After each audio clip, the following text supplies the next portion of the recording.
Hello, friends, welcome back. Last stop on Market Street. Words by Matt de la Pena, picture by Christian Robinson. Last stop on Market Street.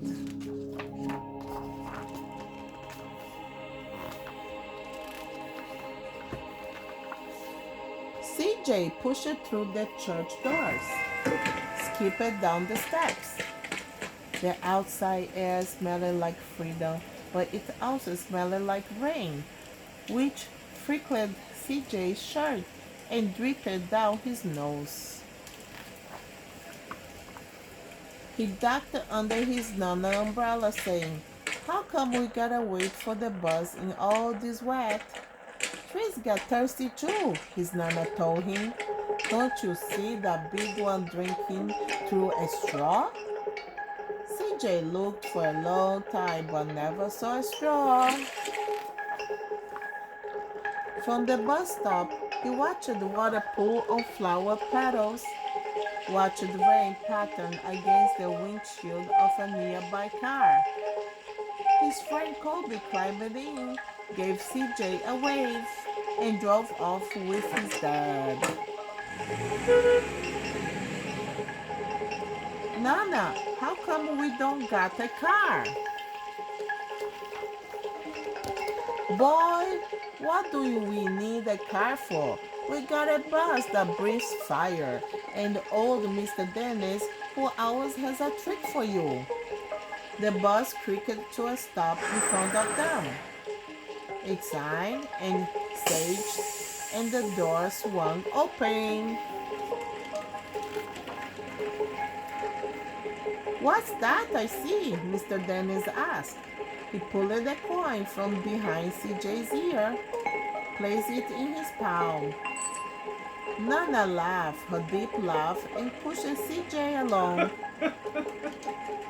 They sat right up front. The man across the way was tuning a guitar. An old woman with curls had butterflies in a jar. Nana gave everyone a great big smile and a good afternoon. She made sure CJ did the same.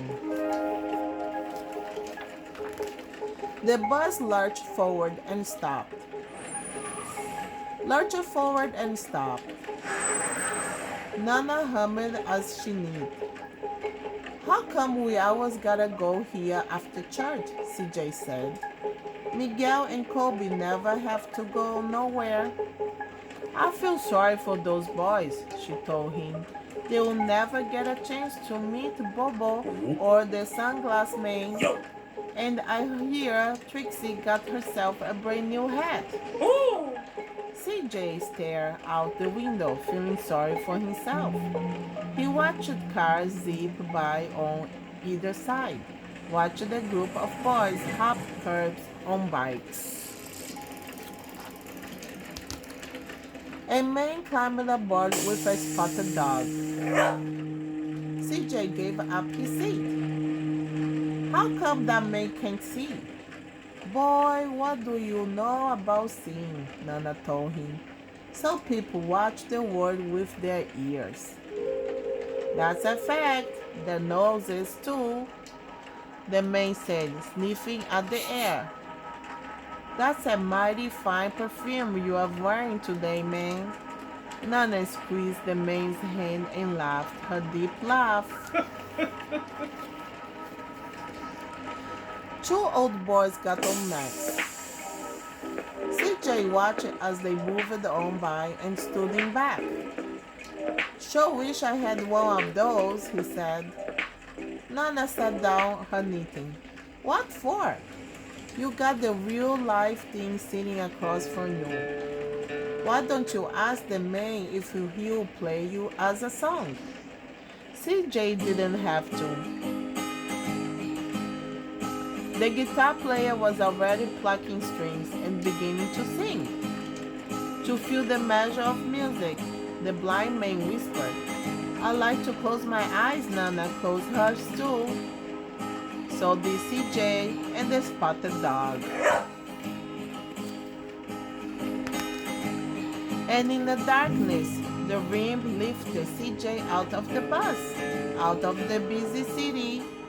He saw sunset colors swirling over crashing waves, saw a family of hawks slicing through the sky, saw the old woman's butterflies dancing free in the light of the moon. CJ's chest grew full and he was lost in the sound, and the sound gave him the feeling of magic. The song ended and CJ opened his eyes. Everyone on the bus clapped, even the boys in back. Nana glanced at the coin in CJ's palm. CJ dropped it in the man's hat. Last stop on Market Street, Mr. Dennis called. Last stop. CJ looked around as he stepped off the bus. Crumbling sidewalks and broken down doors, graffiti tagged windows and boarded up stores. He reached for his Nana's hand. How come it's always so dirty over here? She smiled and pointed to the sky. Sometimes when you are surrounded by dirt, CJ, you are a better witness for what's beautiful. CJ saw the perfect rainbow arching over the soup kitchen. He wondered how his Nana always found beautiful where he never even thought to look. He looked all around them again, at the bus rounding the corner out of sight, and the broken street lamps still lit up bright, and the stray cat shadows moving across the wall. When he spotted the familiar faces in the window, he said, "I'm glad you came." He thought his Nana might laugh, a deep laugh, but she didn't. She patted him on the head and told him, "Me too, CJ. Now come on,